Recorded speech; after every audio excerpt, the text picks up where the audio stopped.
The elders say a mortal cannot choose his fate. I don't know about that. All I know is there are choices that scar the flesh and choices that chip away at your soul. I will face my demons, and I will choose my friends. I will build my strength, and I will rise. For this story is mine, and I choose to do whatever it takes.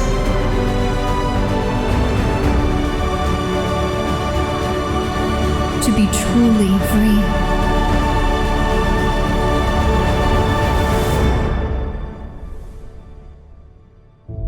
Hi everyone, thanks so much for watching us today. I am Suzanne Wallace, Marketing Manager at Iceberg Interactive, and today I am joined by Andrej of Poetic, the developers behind Sacred Fire. Andrej, I'm going to hand right off to you. Can you tell us a little bit about Sacred Fire? Yeah, so Sacred Fire is a psychological role-playing game. As many people, you may ask, what is that? How does it play? And so the goal is to capture the pen and paper experience in a different way than what we basically get in a traditional isometric role-playing game. So there are many kinds of role-playing games, and I always had a love and hate relationship with them. I really loved the characters and the story, but the pacing was for me always frustrating. For example, in Dragon Age Origins. Yes. So it's a great story. I really liked I could pick a character and have an origin story.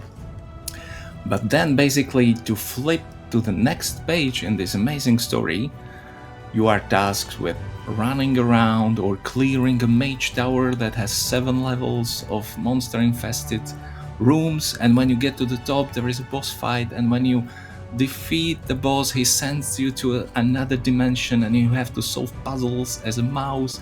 It's so frustrating. I just want to flip the page in the story and talk to the characters and learn more about them, make my choices, leave my mark, etc. So, and on top of that, I am at I'm at a phase of my life where I don't have the 40, 80, 100 hours time to dive into a role-playing game like that.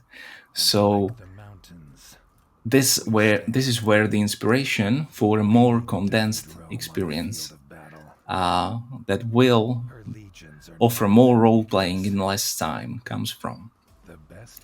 So basically, as I mentioned, there are many kinds of role-playing games. You have open-world role-playing games like Witcher. You have action-based role-playing games like Bloodborne and punishingly difficult role-playing games. Then you have condensed experiences like dungeon crawlers. And this is where basically Sacred Fire fits. That it's a crawler, but you don't crawl through monster-infested rooms, but you crawl through scenes infested with conflict and characters with motives and emotional baggage. And you have to orient yourself, you have to explore like a room you would, and position yourself by taking choices, by thinking about the scene, by clicking on the choices that allow you to find a solution to the conflict, a better one than just a blunt approach. So, and that's the second part of what I'm addressing with the design behind Sacred Fire, and that's that the game mechanics in narrative games, it's basically all designers of narrative games face the question, how is this a game? What is the challenge? How does the player know that he's good at playing my narrative game? And historically, designers have solved this with really arbitrary challenges like pixel hunting on the screen or combining items in unexpected ways in old school adventure games. Yep. Or solving physical puzzles, or in modern narrative games, you have quick time events testing your reflexes. And that's what I really don't enjoy. And another one is, I know, says the designer and writer, that the challenge will be that I will mislead the player. I will write, my writing will be misleading and will lead the player into a crisis, into a situation where there are no good choices, etc. The problem with this is it kills the immersion, because I really love a talk by Sid Meier, the designer behind Civilization. He speaks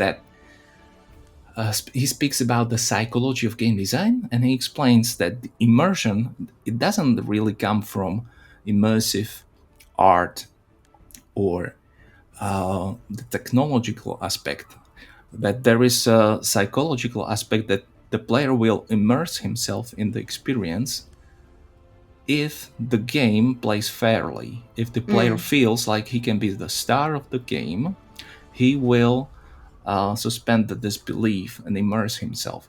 And if you break that as a designer, as a writer, and you mislead him, or the AI in a strategical game will cheat, that breaks the immersion. The player will say, this is not real. This is not a real failure. This is not a real victory because the AI cheats. Right. Or the writer set this up. I would not normally walk into a trap like that. I would have chosen something different to do. Right. So this is what I address in the writing. In Sacred Fire, you can always do the smart choice. You can always analyze the room or the scene or the battle before you jump in, as the players can see in the demo.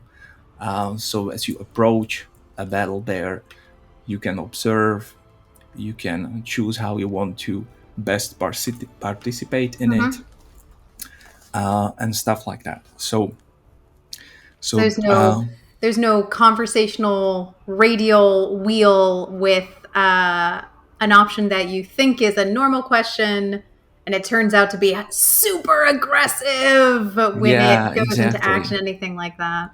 Yeah, I was surprised. I played the game recently. Beautiful art, interesting characters.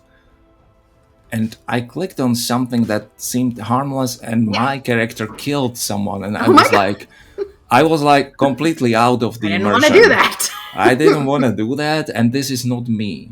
So this is the focus of the experience that Sacred Fire wants to create. That you really can immerse yourself, because the writer, me, I'm not out to get you.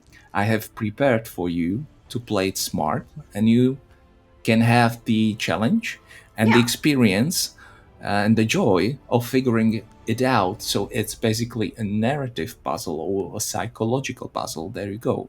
Right, yeah. Of using your own empathy and intelligence to understand the scene.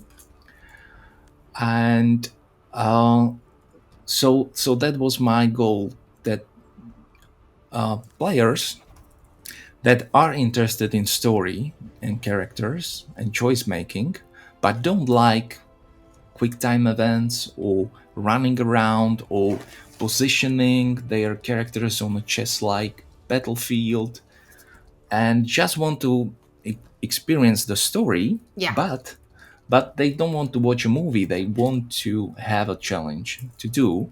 So that's what I'm addressing with a very specific implementation of your character's emotions influencing your performance. The inspiration for this comes from my experience of rock climbing, because the moves and the difficulty of the rock climbing boulder problem you are able to solve when you are a couple of inches from the ground. is completely different when you are a couple, I mean, maybe 10 meters up or even 10 feet up from the ground. So fear completely influences your performance, and so does anger. So what Sacrifice does is it simulates how your character, based on a character creation, you can build a character who is more resistant to anger or to fear, and then you go through the stories, and the game sends out little impulses of fear and anger that correspond with what's happening on the screen, Yeah. and your character becomes afraid or resists the impulse, or you can use your willpower to regain control and reach your peak performance. So that's basically the thing that differs Sacred Fire from other games, that your protagonist, while a skilled hunter and warrior, doesn't perform at his peak or her peak level at all times. It takes focus, it takes self control, and you have to build it up as you progress through the game. No, that makes perfect sense. And it's very emotion led. That exactly, some options will be not selectable if your fear has gotten too significant, right? There will be some choices that you cannot choose at different moments because of that psychological aspect. Yeah, so uh, but to keep the player in control and his agency at the forefront of the experience, the choices don't become blocked, but the game calculates the probability of you pulling it off, even in such an emotional state. And you, the player, can directly click on the UI elements and boost his chances if he really cares about this choice, this character, this way of role playing through the game. And so that's another layer of very interesting choices to make. Where do I spend my willpower points on? Is it on gaining renown, wealth, goodwill with the character, building the relationships, winning the fights? So if you play your cards right and find an edge in each of the scenes, you can basically hit all of these aspects. But yeah, it's not something that comes to you for free. So that's another thing I really like pulled me out of the immersion in many games when I came to a scene and it was Star Wars as and the Sith were torturing someone, and my player character I could just click on something and trade places and basically sacrifice myself and expose myself to horrible pain. And it felt so cheap just clicking, yeah, let's do that. And it was not really like the game wasn't factoring in how I played the last 10 hours of the game. Right. So this is another thing we address in Sacred Fire, that all these little choices, little by little, shape your character and his ability to be altruistic or to be tough or to be forgiving, and all these different aspects of your personality. And the little choices, they stack up and tilt the balance of what is becoming more and more difficult for you to do. And this is really something people can then reflect on. Then, oh, I didn't realize that there is a price to pay for these kind of choices, and that's why a setting where there is both war going on, but it's also a romantic setting. Like the inspiration for this was the Last of the Mohicans movie with Yeah. Day-Lewis. Daniel Day-Lewis, yeah. Yeah, because it's such an interesting. I really love the approach that the war conflict is just the backdrop for this very Mm, intense and personal story about what it means to be to act with courage and with strength in very like border extreme situations. But the angle was about the characters, their relationship, the yeah, romance. So this is also the writing in Sacred Fire. It doesn't focus on the setting, the conflict, the lore so much. That's why we call it psychological. right. It really focuses on the player actions, Yeah. explaining their motives, and also reactions. Why do they react like that? There is a specific setting though for the game for people will be watching along, seeing some gameplay. But for anyone who hasn't had a chance to try out the game yet, it does take place in 13 no not 1300 130 AD, right? Is that right? Yeah, second century. Yeah. Second century, and it's in Caledonia. It's in a very specific time and place. Mhm. And I am curious what inspired you to choose that time and place as the Mhm. setting for this game. Yeah, so I really grew up reading history fiction. So I really love the aspect to be in someone else, in somewhere else, also in time, not just in place. Yeah. The aspect of it because it changes a lot of things, and it allows you to reflect on the now, what we have, and maybe also on the choices these people made. So, but what made me write the story from the perspective of the Caledonians, not from Mhm. the perspective of the Romans, like many movies and books that are set in exactly that time and place, like Mm. the Eagle or the Centurion Okay. with Michael Fassbender. It's Oh always yeah. about the Roman hero, Yeah. and that movie is really balanced and well written. So it exposes that on both sides there are good and bad characters, and this is something we also do in Sacred Fire. Mm. But I think I was inclined or to write it from a perspective of the small nations because I come from Slovakia. This is what I know. What is it like to be a small nation Yeah. uh, in a hostile world? How do you survive? How do you keep your identity as a nation? What is what other options are there? How do you confront evil when it's too strong to beat head on? Mm. So this is a completely different, I think, perspective than most American writers have, because their history is you confront evil with might and you Yes. with courage and strength, and that's how you survive.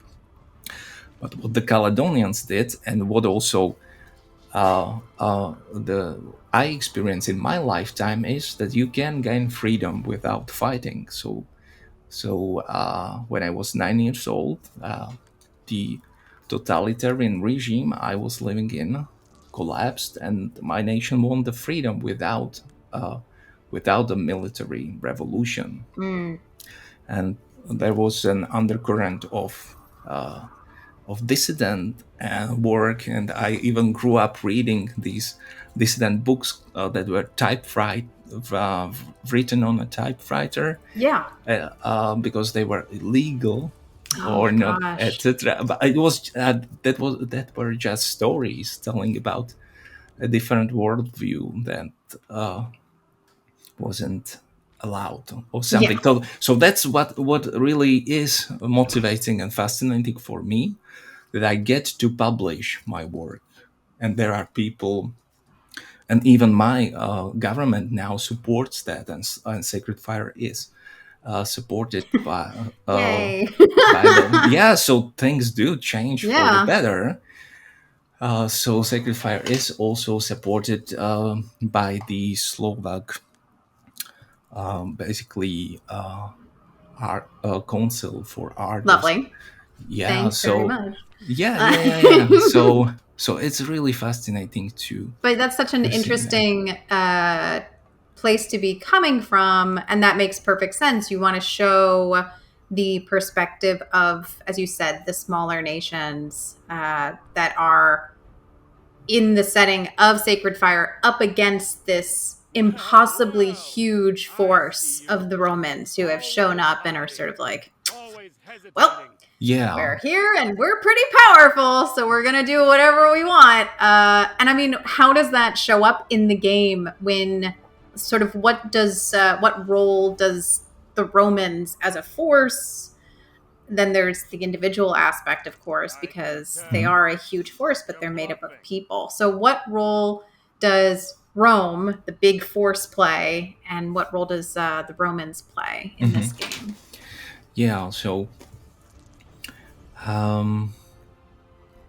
Yes. So they present the backdrop of war I mentioned. So there are many scenes where you have to engage in battle or retreat to fight on your own terms to create a better situation. But it also the writing and what I got from reading a lot about the period is that there. And what is really fascinating that only few people were able to resist the Roman Empire, and the Caledonians were one of them.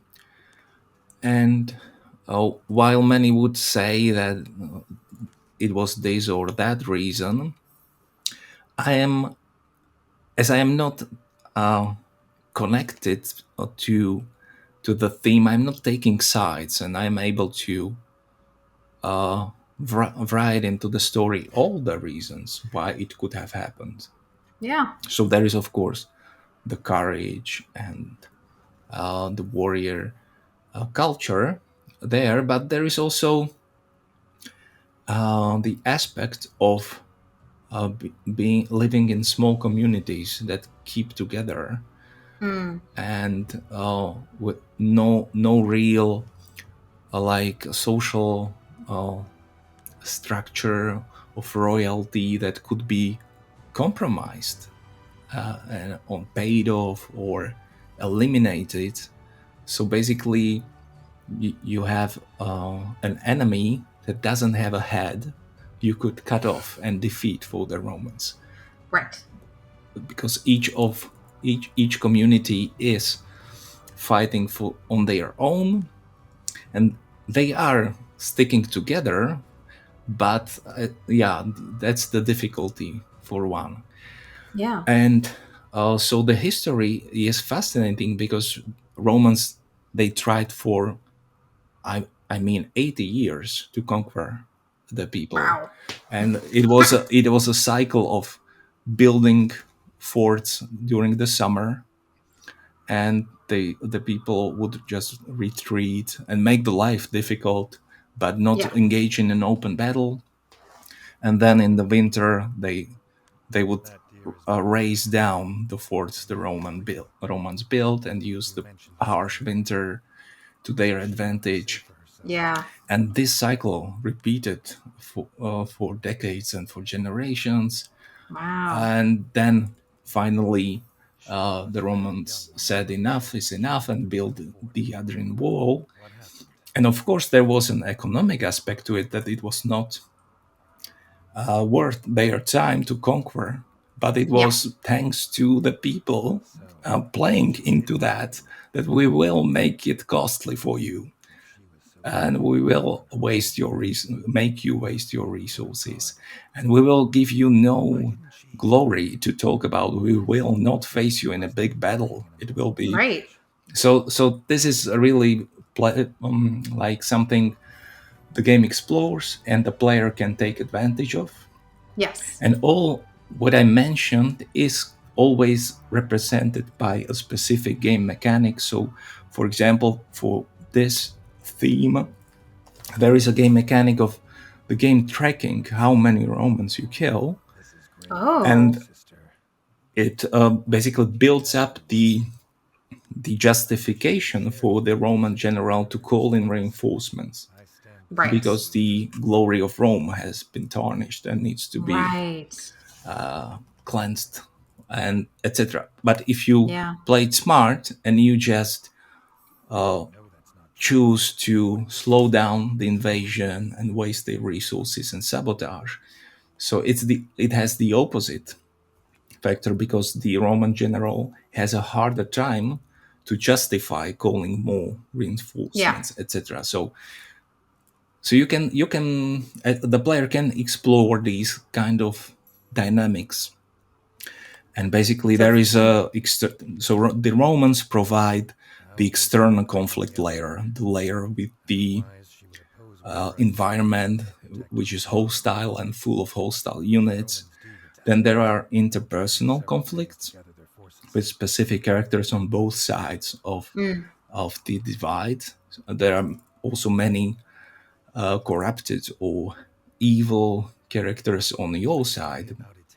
So it's not like picking favor. I'm not picking favorites. I'm not saying that Rome is evil and the right. All Caledonians Romans are are not the good. same. All Caledonians are So not the same. Yeah. So yeah, that's why one of the taglines for the game was that it's your heart that hides all the monsters. Mm, So again, you don't have a dungeon crawler and monsters that will infest the rooms, but the monsters are inside of each of the characters, yeah. including yours, and it's up to you if you feed them with your choices, your motives. So the game has many introspective scenes where you choose your motive. Yeah. Why do I save this character? Why do I punish him? And it matters because it tilts, it shifts the the worldview of the character, but again, it's Yeah. captured by the game mechanics. It shifts the numeric calculations of the probabilities when you have to act friendly or hostile the next time. Right. And some of that plays into the character customization as well, Mhm. right? That there is a character, you can create your own character when you're beginning a new playthrough. And that Mhm. there's lots of different traits that they can choose from.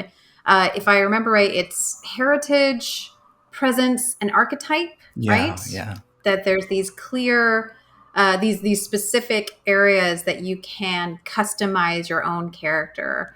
Uh, so how do those affect the character that you end up with and the choices that they're presented with? Mhm. Yeah, so um, the distinction between many role playing games is if you play a completely clean slate character or if you play pre made character.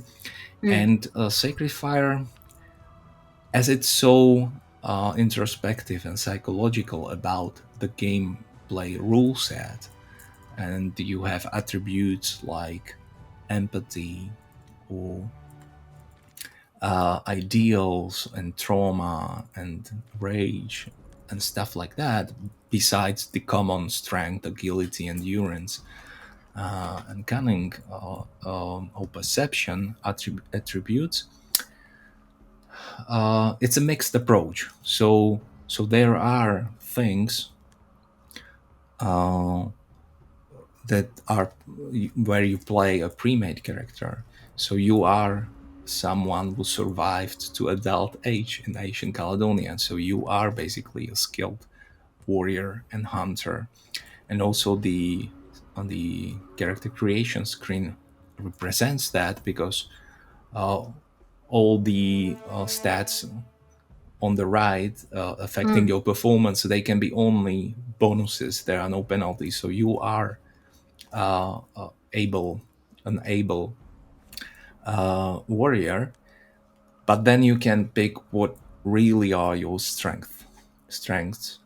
and Yeah. that can be leadership, that can be the psychological resistance, or that can be your physical prowess in combat and in many different activities. And you don't have to choose, because as you mentioned, the traits, they are really meant as something you inherited, something inborn. Mm-hmm. So they shift the balance a little bit. You are more perceptive when you have the Celtic heritage, uh, capturing the aspect that you are perceptive to beauty, and you can also craft, so you have higher precision of Yeah. movement. Yeah. That makes sense. And then when you have a Nordic heritage, then it's more like that. There is an age-old desire for you to explore and find the challenges of Ah. life, inspired by the image of Norse warriors crossing the oceans during a storm, and enjoying it, being alive in that moment and not scared, Mm-hmm. etc. So that's the kind of narrative I hope the players can roleplay in their heads. Oh Yeah. yeah, I want that heritage to have, and we disconnect that from the visual customization, because Mm-hmm. I don't want to lock the players in, so your character can look the way that you like to look at a character, and it can have the backstory the same way we have some ancestry and heritage that doesn't really manifest in a visual way anymore, but more in the psychological way. Yeah. No, that makes sense. That sort of leads me naturally to my next question, which is which would you choose as Yeah. your character, Veld? Okay. So I really like to play to role play. So I don't optimize the stats for performance, and I choose the backstory of an ancient heritage Mm. that basically people who survived, again, not by being the strongest and most aggressive ones, but by sticking together and avoiding conflict. So you have higher resistance to anger if you opt for this one. Yeah. So I like that one, Yeah. and then I like the gifted archetype, Mm-hmm. which is that basically the gift of perception, so that Oh, great. you Yeah. are able to see patterns in where others don't, and your mind is able to walk path others didn't. So because I very much like focus on characters that are outliers in their own culture. So even your character, again, it's the part that is pre-made already, is that your character's parents weren't both Caledonians. Your father was, but your mother wasn't. So the inspiration for this came when I read about the wars that happened in Gaul, in today's France, with Romans. And when, after decades of war, Gaul was lost, the people fighting Romans, when Julius Caesar invaded Britain, so they Yeah. followed. They didn't have a home, and the frontline moves, and they moved too, because they have been holding a grudge for generations. Mm. So it wasn't so as clean cut. The people moved around even in ancient times. So I that inspired me to write Yeah. a character that is an outlier. Yeah. Perhaps an escaped slave from the Roman Empire, Oh, yeah. uh, that crossed the wall, again, because walls are not only built to defend yourself, but also to hold. a population Keep that, people in as yeah, well yeah, as out. Yeah, yeah. absolutely. So and that opens up the again the player agency to act Yeah. differently that the mainstream Caledonian mindset is, which is basically the honor culture, that the highest priority is to gain renown in battle Mm, and to exact revenge on the enemy, etc. And you can think beyond that because the little time you had with your mother before she died, yeah. uh, not, and I am not spoiling anything because that's something you learn pretty early on. Yeah.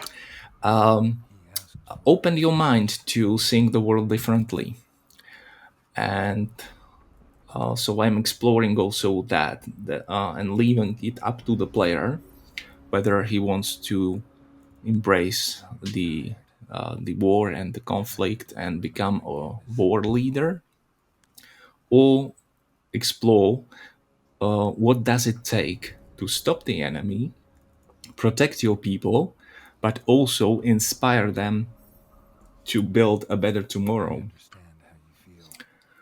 So that's like a theme that is running through many choices you make. Yeah. And we see quite a lot of different NPCs throughout the game. Do you have any favorites among those Okay. NPCs? Yeah. So uh, that's it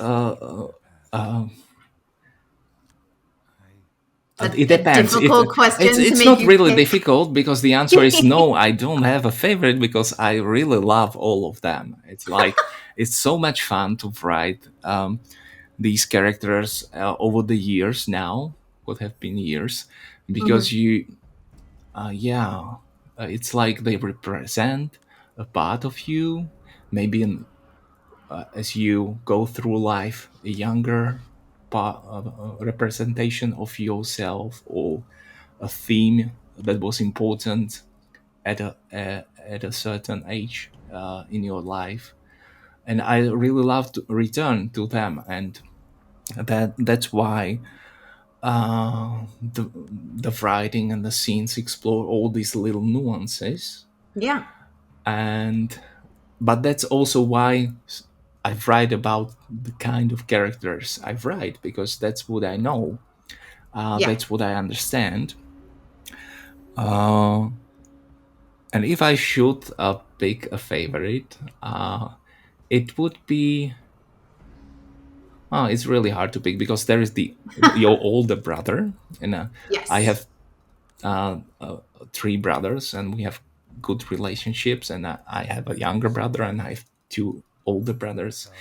So uh, I know the dynamic well, which was interesting when writing the female protagonist. Hmm. So I reached out to Jenny Kong, and she has three older brothers. So she was like, "Yes, I know how to write this character This very is well." how their dynamic and should be. it really changes. It really changes when you are the younger brother. Right. It's Yeah, because more, you can play as a male or female main yeah. character. So it's the dynamic with the older brother is more about friendly or unfriendly or hostile Mm, competition between the two of you, and you feel like he's overshadowing you, and you can feed those feelings or you can dissolve them and right. build a friendly relationship. And there is again a game mechanic about that you can unlock insights about the characters, what makes them tick, and then Hmm. you, the player, can upgrade those insights to be something a friendly interpretation. Oh, now I understand this about the character, and it makes me like him more, or tolerate Yeah. him more, or understand him more, or an unfriendly interpretation, because that's really fascinating to me. That it's not so much the circumstances and the people around us in our lives that define how Right. we feel, but it's our interpretation of it, our perspective. And that's That's another very true. yeah, so and it's a very liberating message, because if the opposite was true, you would have to go and fight the environment and change the circumstances. But when the truth is it's your perspective that needs, just your perspective needs to change, it's within your grasp. It's a much more you are much more in control of your That's true. life. Yeah. And that's another thing you unlock as you go through the game. You unlock these notions, these agreements you made with yourself, or these ideas about what is true about life, about people around you, that have a determining effect on your perspective. So, for example, as you grew up and there was little food and you were hungry in the winter, so you don't even realize that, but it's you are predisposed to see others as competitions. And now, as you go through the story, and if you take the time to reflect on things like that as a player, you can unlock this some subconscious belief and articulate it. And then you can use the experiences you create as that are contrary to it. And you can use basically experience points to offset and resist the notion if you think it's harmful. Yeah. So this So is you can confront your own preconceived notions that your character has psychologically, yeah, and yeah, you yeah, yeah, can choose to fight that a little bit, to if you decide that you want to go in a different direction. yeah. And yeah, that's also very telling about what kind of story and what kind of scenes I'm exploring. And it's so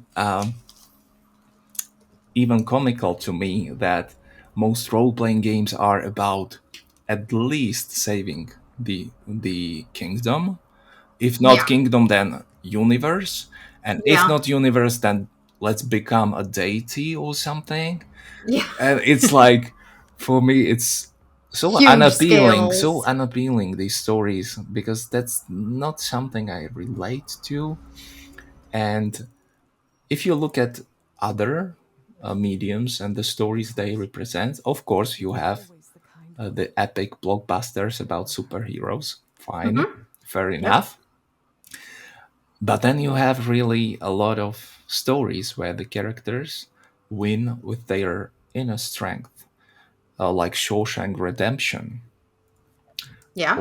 or and so great story. Basically, the fairy tale storytelling is about the hero finding the magical horse, picking up the right sword, and winning because he has better loot. And Yeah. and often we do that in games. That kind of storytelling. Your hero won because he had loot and looted for the last 100 hours. And Yeah. I was trying to evolve the storytelling in the game and have game mechanics that capture that your hero won because he built up his inner strength, he built up the trust and the leadership with the group, and he built up the influence when important group decisions are made about the war, to speak up and to carry his voice and to be heard. So there is another game mechanic tracking exactly that each of the important story characters has his influence, and your characters deeds win him renown, and building the relationships and gaining wealth and becoming a stronger personality with more authority, that all combines into the influence you have when the story explores these group decisions. Yeah. I mean, we're using the word win quite a lot, which is fair if we're talking about a game, and that's something that people tend to expect is some kind of win state. Um, I mean, Sacred Fire is very much a branching story. There are a lot of different directions that the story can go. Hmm. And there are different endings as a result of Yeah, that. Is yeah, there a win ending, would you say? yeah, sure. Yes, there is a clear, but basically the player defines in his head when role playing, or her head, Yeah. what the desired outcome is, and it can be to defeat the Romans no matter what the cost. It can be become the king, the queen of the land, of the hill fort. It can be to save as many people as possible. Yeah, and it can be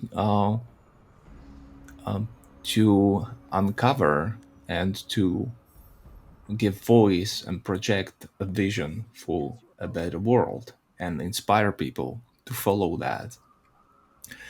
And it can be also to just gain as much as possible from from the conflict going on. Yeah.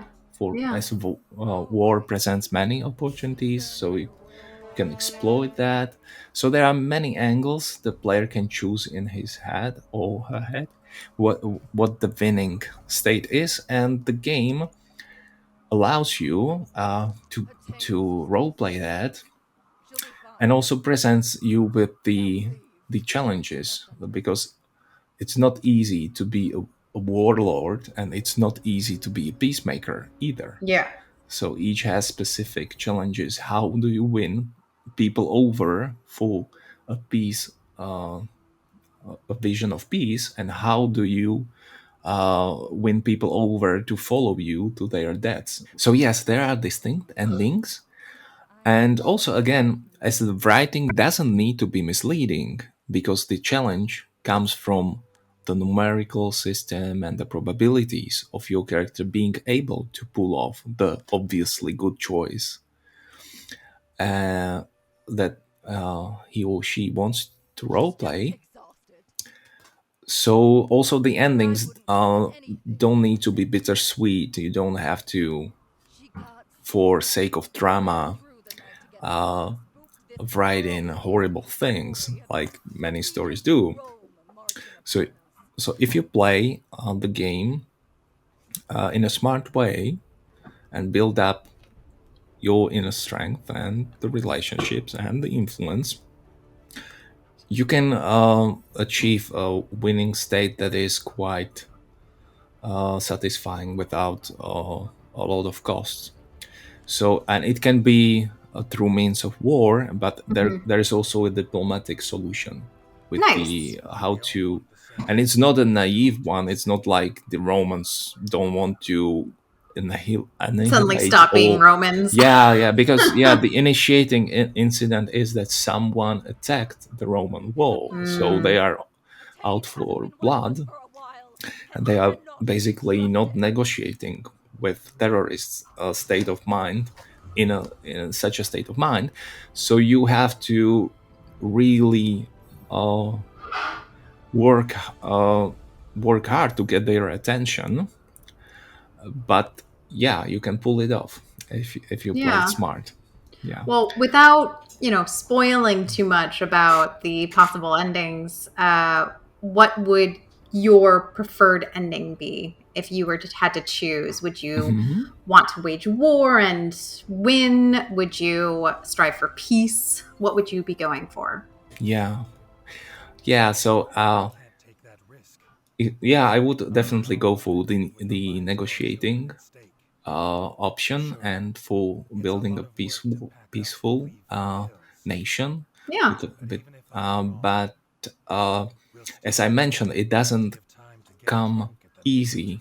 of course. You have to show strength, to you have to build up your negotiating position, because yeah, as in any negotiation, it's not about having a silver tongue and speaking compliments.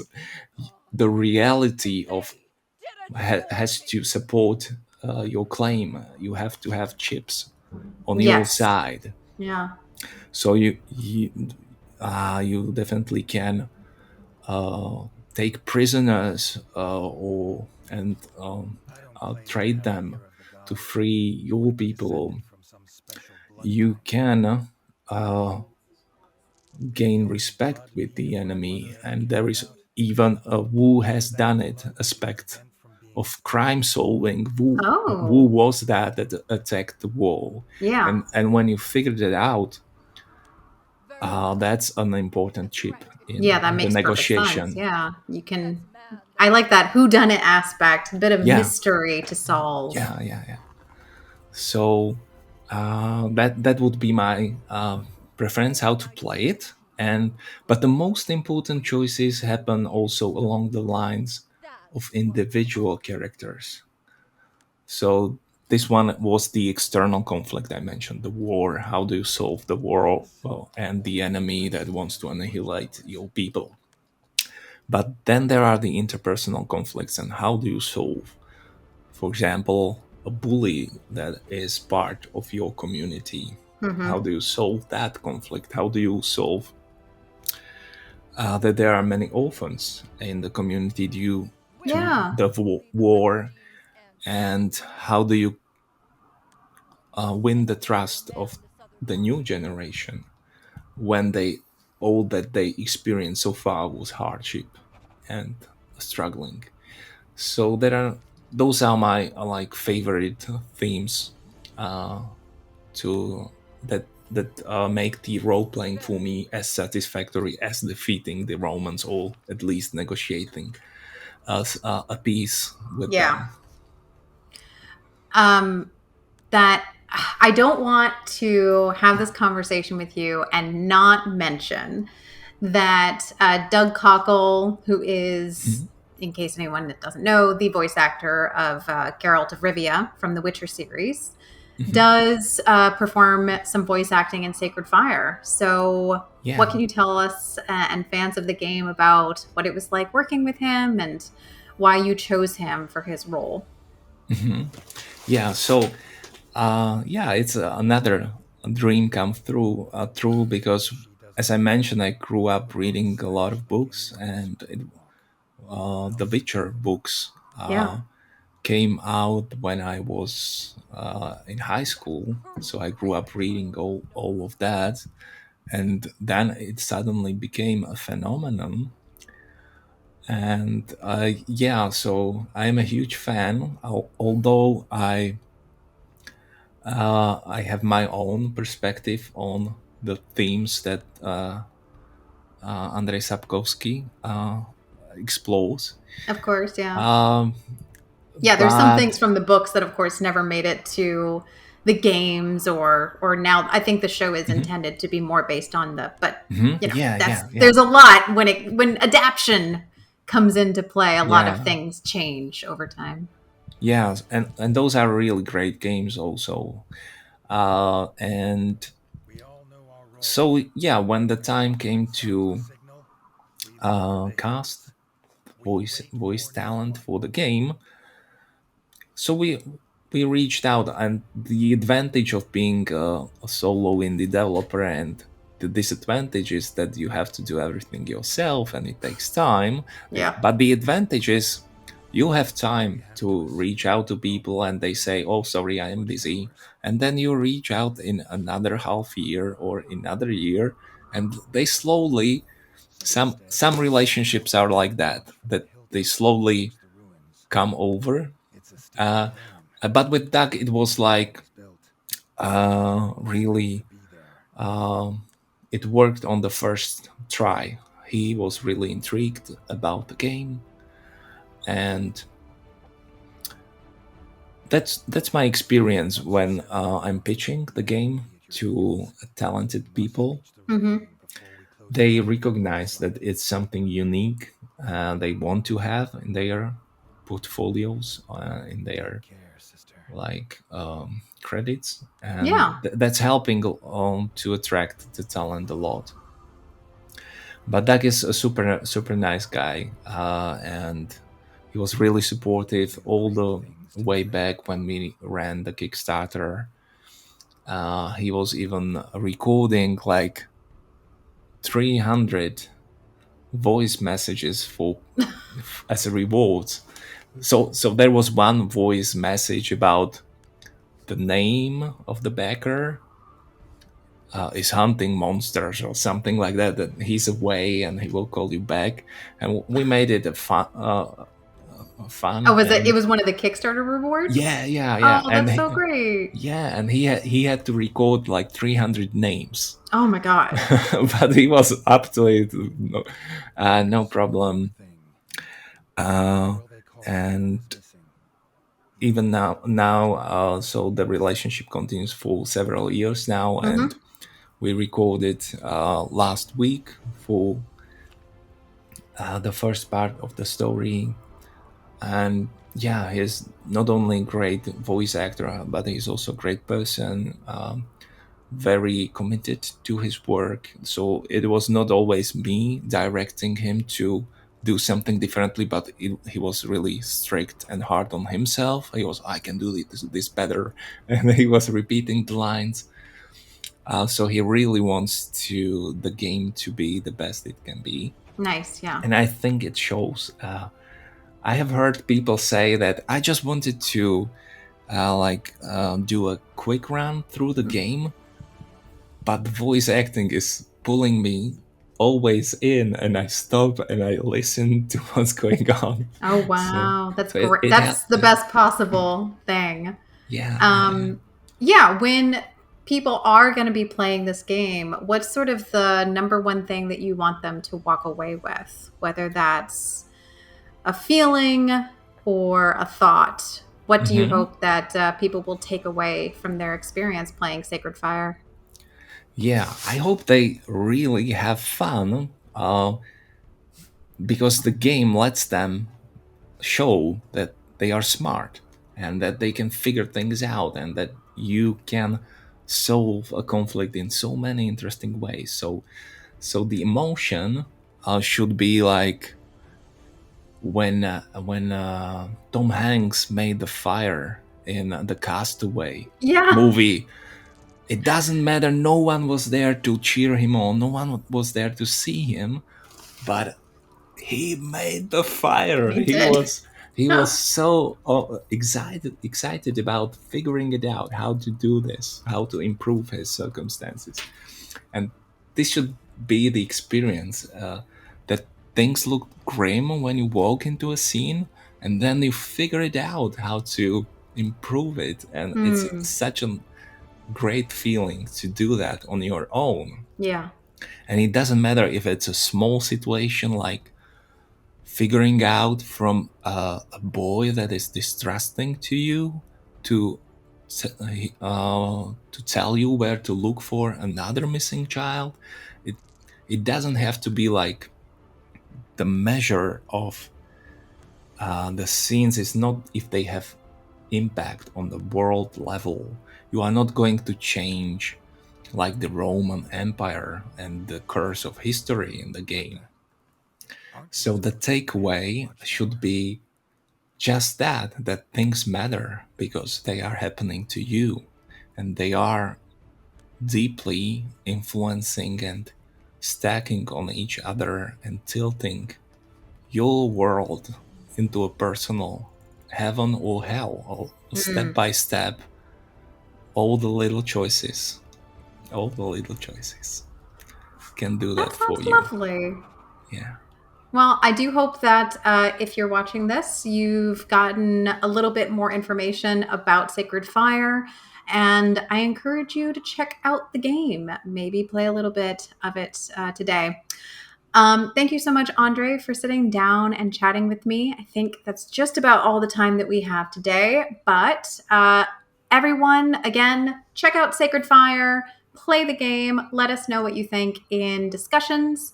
And Andrej, is there anything that you want to leave people with before we say goodbye? Yeah, so I am really thankful to the patient and supportive community that has gathered around the game, because that has enabled me to iterate on the design and to make all the different parts click well together. So really thank you, and I hope that many more people will join the community and become part of the journey of making Sacred Fire as great a game as it can be. Agreed. Thanks everyone so much for watching, and we will see you next time. Thank you. Bye.